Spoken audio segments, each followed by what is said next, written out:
your host, Ellen Nicole. And I'm your host, Eileen Nikita. And welcome to the Instant Caregiver. It is our podcast companion to our website, theinstantcaregiver.com, and also our Instagram. We are very excited to be doing this podcast.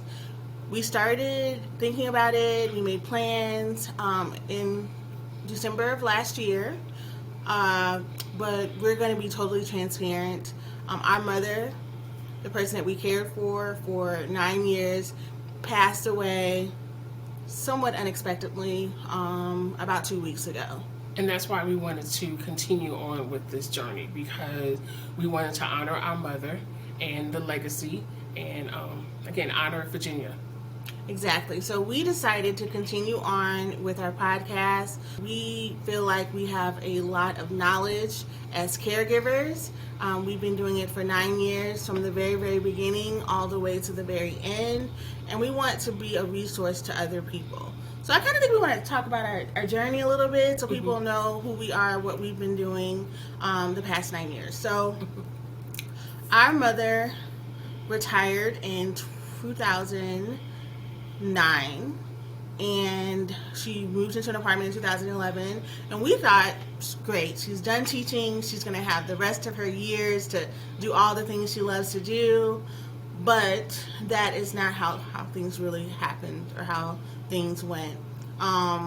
When she moved into our new apartment, she started displaying a lot of behavioral issues. Right, and we're not going to go into detail, but we're just going to say that she was not the person that we grew up with. And to be honest, we never noticed anything. We received phone calls, because I had a friend that lived there, and they said, "What's up with your mom?" or "You need to go check on your mom." And of course, we would go there, and she would act normal, act like nothing is wrong. And she's like, everybody's lying on her, and so it was just really kind of the beginning. Right, and honestly, we say we're the instant caregivers, but it really wasn't instant. There always are going to be signs, and again, we're here to help other people.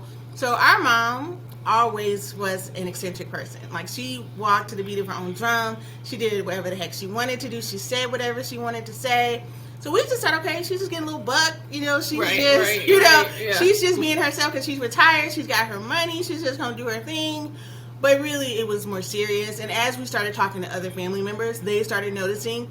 So the behavior changes, not just in her apartment complex. When we would take her shopping, there would be just a different personality, and she was really aggressive. So I'm thinking, okay, well, maybe it's mental illness. And when you have a loved one that is the beginning stages of dementia, which we found out later, they will kind of display mental illness type behavior. So we went everywhere. We got her MRI. Her MRI was fine. So that gave me a false sense of hope. I'm like, okay, well, great. She doesn't have anything going on with her brain. We took her to a psychiatrist. Right. And I think the last straw was like, we were in her apartment, and she kept asking, did we see that cat go by? And we were like, what cat? Yeah. So that's what we said, we're going to have to call someone to see what's going on. Right. We even, we thought she was just joking, that she was trying to get attention. It's like you see things, but you don't really want to see them.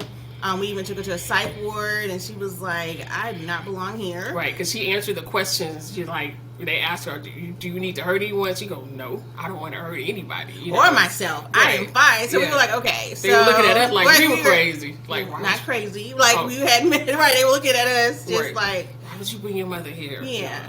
So it wasn't until, I think, it was fall 2012. Yeah, 2012. 2012. That was fall into 2013, 2014. She started saying things like she couldn't walk or she needed help walking, which she was walking. So we decided, okay, that was the beginning of our caregiver journey. We would get assistance. So we had someone come in. And at the beginning, she just needed care with everyday daily needs, which is like getting a shower, making sure she took her medication, making sure she ate. And that was fine for a while, but then it progressed. And even with that, I would go by, because it was on my way to work, at her apartment. So I would go by every day just to make sure to check on her. And, she seemed to be doing okay. Right. So that was fine for a while. We had two really great, not CNAs, because she wasn't at that level yet, just people that come in with the help every day. Yeah. It wasn't until she started really being aggressive behavior with other people in the apartment complex. I'm just going to fast forward. we went to her apartment, and my mom, she had fallen a lot. That's another thing. My mom started falling a lot. And her doctor was like, you do realize that's a sign where you really need to start thinking about what kind of care your mom is going to need. So we found her in her bed, unable to get up. And she wasn't making any sentences. She wasn't really talking. So we took her to the hospital. She was admitted. She went to the psych ward. Again, you'll notice that they will think it's something mental, but it is neurological, so it makes sense they would take her to the psychiatric ward. She was released, but then she was also went back because she was still hallucinating, and so they kept her for about 2 months. Now, mind you, my mom was living on her own. She was driving. She was doing most of her daily needs herself. She was still paying her bills. So, again, a false notion that, well, she's paying her bills, so she's fine. She actually was diagnosed within 2 months with severe dementia. And within that diagnosis, they wouldn't let her come back home. And they said, you have to find something, immediately to, send her to. And so that process was even, harder because we didn't know what to do or where to send her or whatever. But luckily, you had a friend who recommended a nursing home. Right, and so we basically had a weekend to decide where we were going to take her. And I know there was a really nice private nursing home that was close to where we lived. And we went. It was beautiful. They all had nice rooms. It was really, it didn't look like a nursing home. And then I asked her what the price, and it was $10,000 a month, and we could not afford that. So my friend had a parent who was actually in a nursing home for a brief period of time, and he recommended the one that we went to. And I think, again, if you're going to have to use a nursing home, we're going to talk about that, but this one came highly recommended. And when we went, it really was decent at the beginning. And it also, we noticed that all the staff had been there for a while. Like this one lady was there for 15 years, another one was there for 10. So that's how you know that, well, at least we thought it's a good one because the staff, have been there for a while. Right. So again, we're just going to go through our journey, kind of talk about this 9 years, and then what we hope to bring from our own journey. So the nursing home had a new owner. So there was a switch in ownership, and that, again, you need to know who owns a nursing home. We didn't even know that. We found out after the fact. And what I learned later is that if someone owns a nursing home, chances are they own more than one. So you want to kind of investigate what is going on in the other nursing homes, not just the one that you might send your potential loved one to. So anyway, this person who owned it sold it to another person, and we had no idea. But we did notice staff was changing. People who had been there for a while were leaving. New people were coming in. And again, my mom got really great care at the beginning. And we did. I read all the books, 32-Hour Hold. I've read not all the books, but I read a lot of books, articles about what to do if you have someone in nursing home. And we did that. We went every day, sometimes twice a day. She got a job that was close by. Like I would go on my way to work first thing in the morning when they would get them up. I would go sit and eat breakfast with her, and then I also would come sometimes on my lunch hour, and then I would go on my way home. Just to make sure that somebody that they knew that somebody would come and check on her on a regular. And not only that, I was an adjunct, and being an adjunct, you can I had a pretty decent schedule. I wasn't working 9 to 5, so I popped up all the time, every day. And again, they were like, "Why is she here at 1 o'clock?" Because I can be here at 1 o'clock. So I went every day as well. Popped up at different time. I remember once I went at 4 o'clock in the morning, and they were up. At 4 o'clock in the morning, they were sitting in the area to be fed for breakfast at 4. Yeah, and we're going to talk about nursing homes, like the things that we noticed, because we popped up sometimes. We would go to a club, and it was close to her nursing home. We would go up before the club, after the club, just check on our mom, because we want to see what's going on. But our mom, like I said, had severe dementia. She really, by the time she got to nursing home, she wasn't talking. She wasn't initiating conversation, really. She wasn't walking.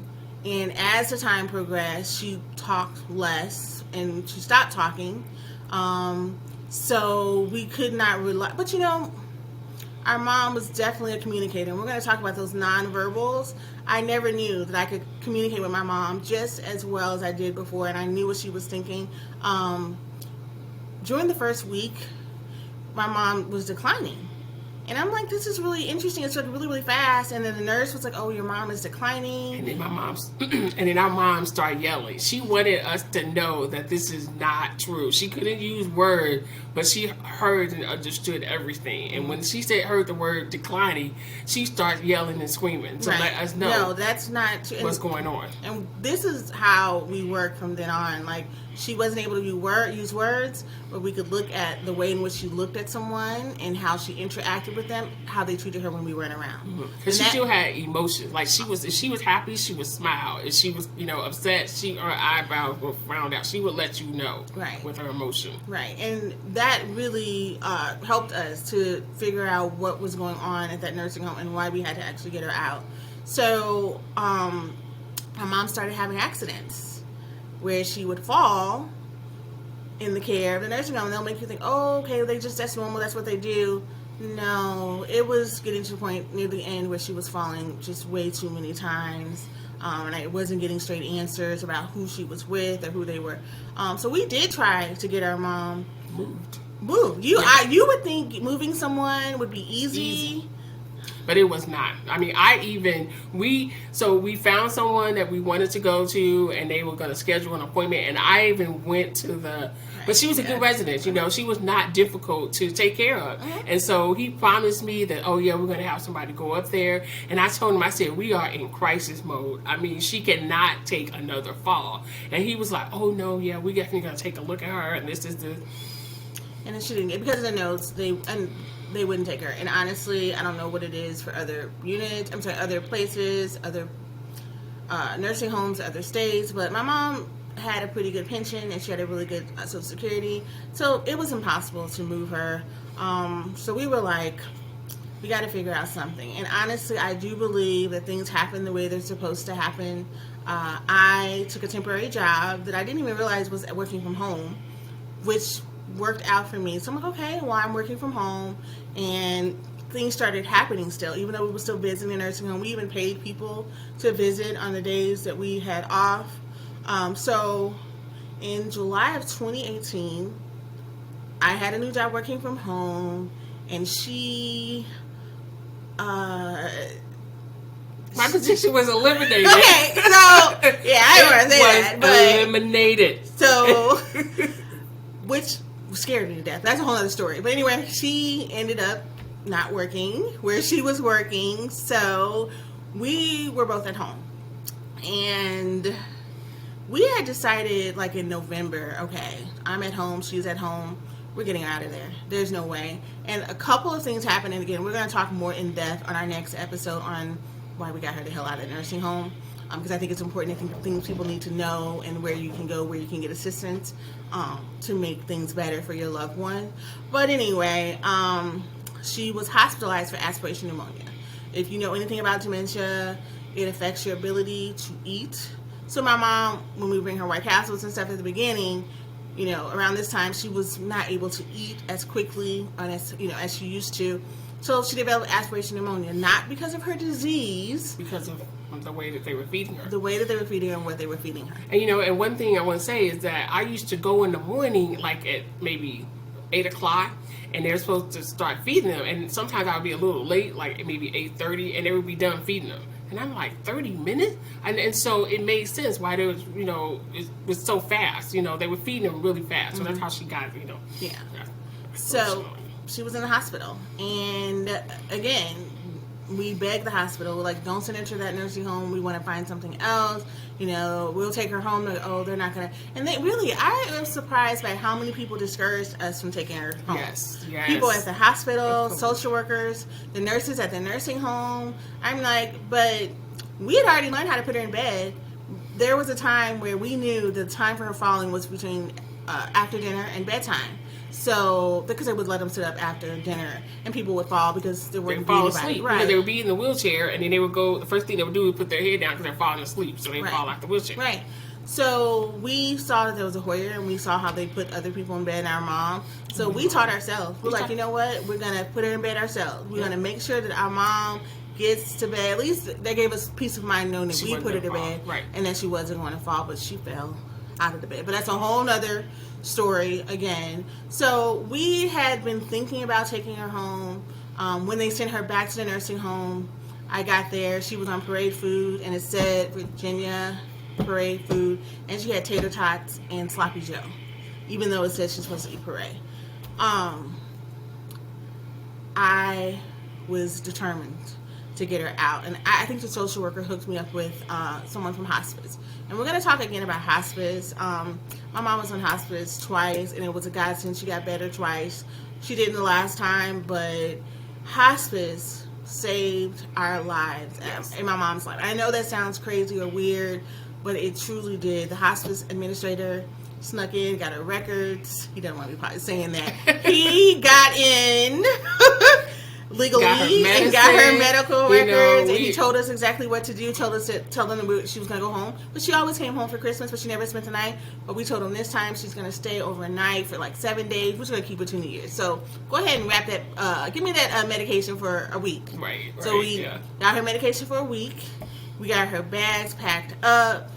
And we took all of her clothes, even though we probably should a little bit, but right. not have done that. But we took all her clothes. Right. We like, oh, we busting out. We getting you out. I felt like I was, rescuing my mom from jail for real. And right. We were. Go ahead. I need to talk about. We were so ready to get her that we went the night before, and then at 4:00 in the morning, the night before, we saw her. Before you get to taking the stuff out, my mom. We just want to see her one last time. Usually, when we see her. She's so happy. So happy to see smiles us, and yells. Right, but she was had just gotten out of the hospital. She was in bed. She turned and looked at us, and then turned away. And that I didn't know she noticed it, but she did. It broke my heart. Broke my heart too. Yeah, I'm not gonna cry. Yeah, because it's almost as if she is giving up. It was like, yeah, I know you're here, but I don't feel like looking at you all because I'm just. She was so her body was so tired. She had been through so much in those 6 months in 2018, and honestly, when she went to the hospital that last time, she was there overnight, and we came back to visit her, and she was up and she was smiling. We'll talk about it, right? Making funny noises, so we knew it wasn't her or even her disease. It was the care. It was the level of care, and again, we had been taking care of her before, but we were like, we got to do this. I don't know anything about medicine. Nothing. I don't know anything about changing anything. I know nothing. Basically, I didn't know anything about caregiving. Seriously, like I'm the least. Well, I did take care of her, but not on this level. Like my mom, I was scared, but I'm like, I don't care. I'm scared, but I'm gonna do it. Love will make you do things that you don't even realize you can do. Right. Yes. And all my friends have heard this story. I talk about it all the time. Yeah. So anyway. We even, we were so scared to leave her. Like we were paid people from the nursing home, which was a whole other issue that we'll talk about. But we paid the nurses, the CNAs and everything to come to our house to help take care of her. Yeah. But we ended up getting rid of all of them. But had to. Yeah. So that's a whole nother. So that's a whole CNAs and getting a good CNA. We're gonna talk about that too. So anyway, we got her home. I said, "Mommy, just hold on. You got one night, Mommy. Just hold on one night." She held on. We got her home. She got her the hell out of there. And I had my mom saying, "I'm getting the hell." I use other language, but you get it. So we got her out of there. It was the best feeling. And she had a smile on her face for. The whole time she was here. She was like, I'm still here? Like, she was used to leaving. And sometimes, we were still trying to figure it out and learn how to do this, but we have these little disagreements in front of her, and she still was smiling. She was like, she look at her, and she like, I don't care what you do, but don't send me back there. Just keep me here. Right. She was like, y'all need to work it out. I'm here. I'm home. So our mom she was on hospice. Like I said, I really thought my mom was going to pass away, and that was 3 years ago. Yeah. Her skin was not, it was kind of like greenish gray. Her eyes were kind of glass. She just, so I didn't know what God had for us. I didn't know it would be 3 years. 3 wonderful years. And listen, I'm the person that would say I'm never going to, do certain things, but I did. I learned how to do it. I went on YouTube and learned how to do this, because taking care of you're doing everything, and I'm doing it with love. Yeah. I didn't care. Right. So that is why we are doing this in honor of Virginia Eileen McNeely Usher. This is for her. and to help other people, because it can be done. People say you cannot do this, but you can. And yeah, you will give up some aspect of your life, but it's so worth it at the end. It is so worth it. I have no regrets. We have no regrets. I have none. She even up to her last breath, she had a smile on her face because she was around the people that loved her. Right. So the first thing, that's our journey. And then our purpose, as we said, is number one, definitely dedicated to our mom. Number two, our purpose is to provide knowledge to everyone else, anybody, no matter what stage you're in. There are things that we learn that we know can help other people. I mean, and I'll say this, the knowledge number one is you're going to be a warrior. Okay? You're constantly fighting. You're a soldier. You got to put on. It's a battlefield. And I'm not just talking about the health part of it.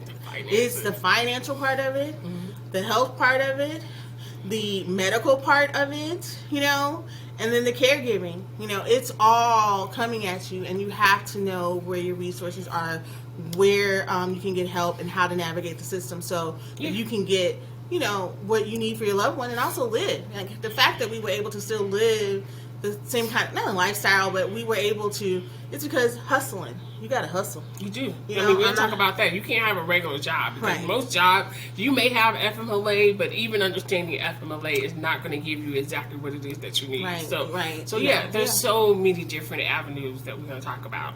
Knowledge and resource. And then, what was the third one? Community? Yes, community. But basically, we want to serve as a community. We're going to have other people on who are caregivers, varying levels. I definitely want to have hospice. If I can get the man who helped us, I'm going to get him on the show because he is amazing and he can really break down hospice, and it's not a bad thing, Community. So if you have questions, if you have issues, anything that you're going through, hopefully we'll be here to help you. A little bit of sidebar. I'm an attorney. I quit practicing, but I'm actually going to go back to do elder law in honor of my mom and to help other people. And she's in HR, so she knows all about FMA and leave and all of that. So we're going to take our knowledge and our resources to help other people build a community with that knowledge and resource. Number 3, self-care. Yeah, we're going to talk about prioritizing self-care for the caregiver. Now, that's something that we probably didn't do a lot of because we really didn't think about it, but it's so important that you take care of yourself. Because I think about on the airplane, they always tell you to put your mask on because you can help somebody else. It's the same thing with being a caregiver. Mm-hmm. Yeah. And then finally, this is going to be a new part that we just added, is aftercare. What happens when you're no longer a caregiver? That's a good one. And we're going to actually be going through that for real. Like now. With you all, right. Yeah, because we're living that. We spent so many years, almost a decade really, being caregiver on varying levels, from the beginning to the end. What do you do? What's your new normal? What's your new life plan now? Since it's just about you. Yeah. So we're going to do those 4 things. And I want to kind of go back to community. I'm asking you, please, if you can, you're going to find our podcast. It's going to be on YouTube. So if you're on YouTube, you see us here, please hit that like button. Please subscribe. Share it with other people. If you are a podcaster, we're going to be on Spotify. We'll be on iTunes Audible. We ask that you rate us and share as well. Please. Okay, so I think that's pretty much this we came to do what we came to do, which was introduce ourselves, tell you our journey and our purpose, and dedicate this to our mommy. Yeah. So thank you for watching. Bye. Bye-bye.